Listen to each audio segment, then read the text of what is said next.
Senator for Nairobi City County.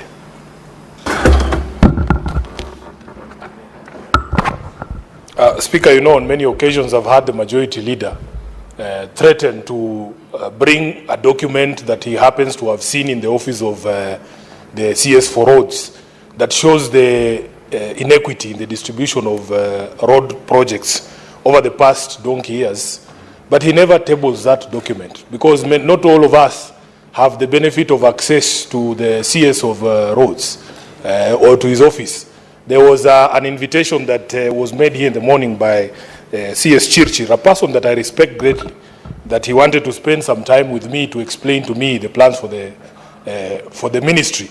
I will politely decline that invitation, Honorable Speaker. I have become very averse to conversations that I had in private. I was elected to a public space so that everybody can see what it is we are having that conversation, what conversation we are having in these dark areas. Honorable Speaker, because the public also needs to partake of this information. So, Majority Leader, I want to encourage you that next time, please bring to us that document, because we hear a lot of stories, Honorable Speaker. But secondly, Speaker, I wanted to say that I think you have a responsibility as the head of this House to ensure that every senator who comes to this House gets opportunity to travel to every corner of this country. I was in Mandera, and the Honorable Speaker, because I'm a Luya, I'm a Bukusu man, I believed that the sweetest meat you can eat is chicken meat that is cooked by your mother.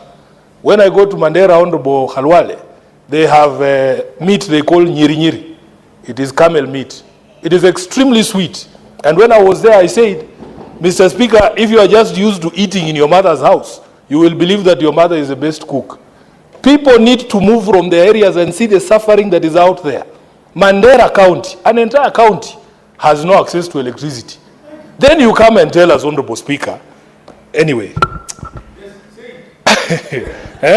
Speaker, there is a community called El Chamus that live in Baringo.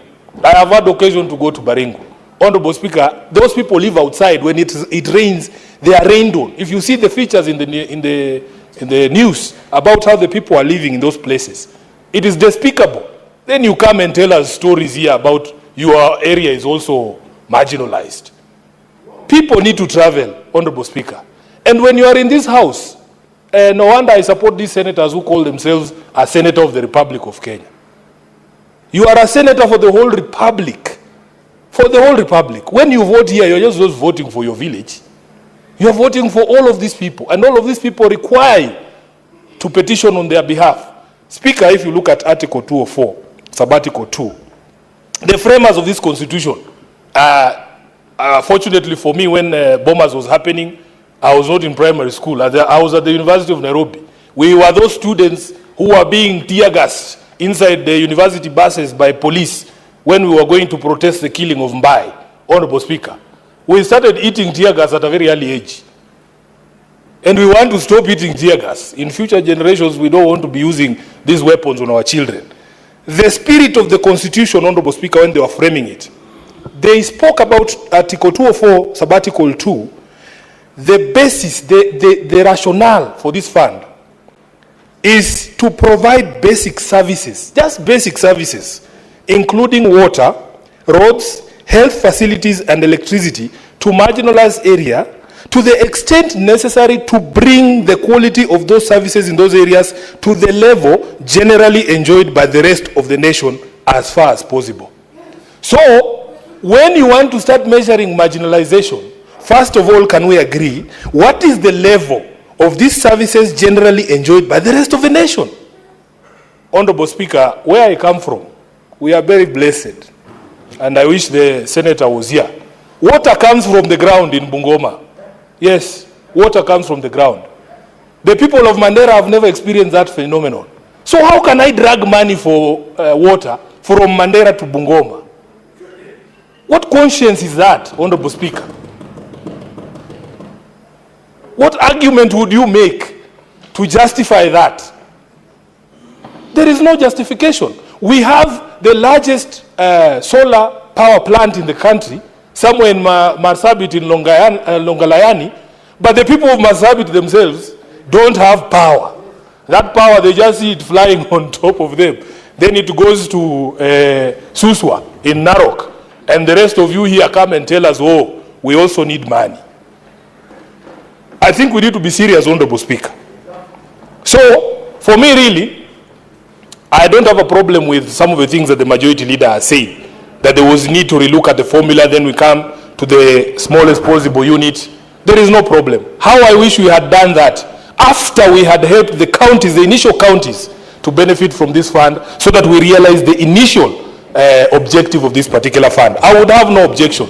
Because even here in Nairobi, Honorable Speaker, just last week, I brought a statement before the Committee on Energy.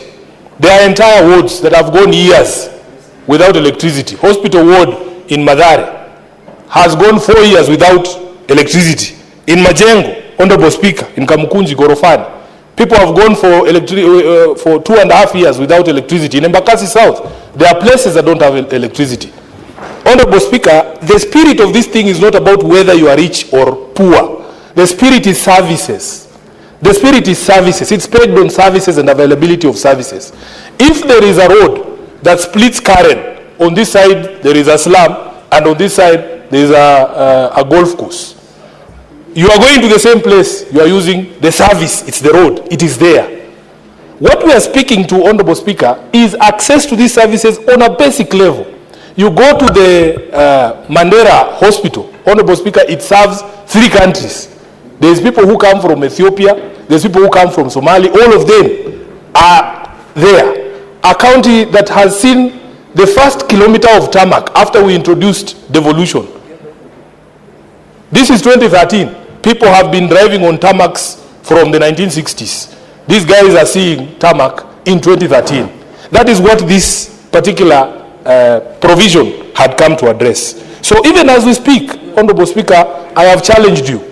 I remember when we were doing the campaign in 2022, because we wanted cultural exchanges, we would get buses of people from Homa Bay who have never been past Nakuru to go all the way to Kirinyaga. They want to see how a potato farm looks like. How this brother of mine, what is his environment or weather that makes his hair grow the way it does.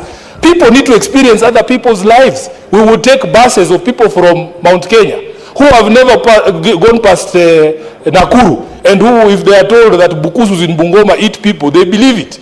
They have to go and see my grandmother's house and see that we eat just what they eat as well. In this house, Speaker, I'm challenging the Speaker to make sure, and I will give you a list of senators that I believe need to travel so that they can forget their mother's food and see how other people are living. So that when you speak here, Honorable Speaker, know that you are speaking for the entire Republic. So when we talk about marginalization, Speaker, people are living in squalor. My good friend here, the Senator for Narok, has a project that he invited me to join him in, just to build basic structures for the Ilchamus in Baringo. And all of you, Honorable Speaker, must join in that effort, because it is a noble cause. It is a very noble cause. So, Speaker, when I see these figures here, if you talk about Samburu, Narok, West Pokot, Wajir, Turkana, Tana River, those are places everybody knows. If you go to Tana River, and my brother is here, there was a time the Senator for Tana River was there in Hola when it had flooded, and I saw the condition of your people. They were living on the road, in makeshift paper houses. Then somebody is here in Nairobi making noise telling us about building affordable housing. The housing that Ledama is building for Ilchamus is more valuable to that community than some of these high-rises we are doing here. People are making money from tender for supply of materials. Then they come and tell us they are doing affordable housing. Speaker, it breaks my heart, the conditions in which our people find themselves, and a leadership that appears to be blind to what the people really desire and deserve. So with those many remarks, Honorable Speaker, I would want that we revisit the spirit, the original spirit of this Constitution. The original spirit of this Constitution was to raise the standards of these services, Honorable Speaker, to the level that we all enjoy, or majority of us enjoy. Water, roads, health services, and electricity. Until every Kenyan is on the grid, please don't tell us you are marginalized. Don't talk to us about marginalization when at least you can access a health center, even if it doesn't have all the drugs you have. If you don't have, you shower twice. You shower twice in a day, but there are Kenyans who have no access to drinking water. Then you come and tell me, oh, yes, I'm being told by the leader of the Maasai that some communities are even using cow urine to shower. And here people are soaking themselves in bathtubs, Honorable Speaker, twice a day. It is very unfair. It is very unfair. And this is a situation that we must correct. With those many remarks, Honorable Speaker, I support. Senator Wamatenga. Thank you very much, Mr. Speaker, sir, for giving me this opportunity also to weigh in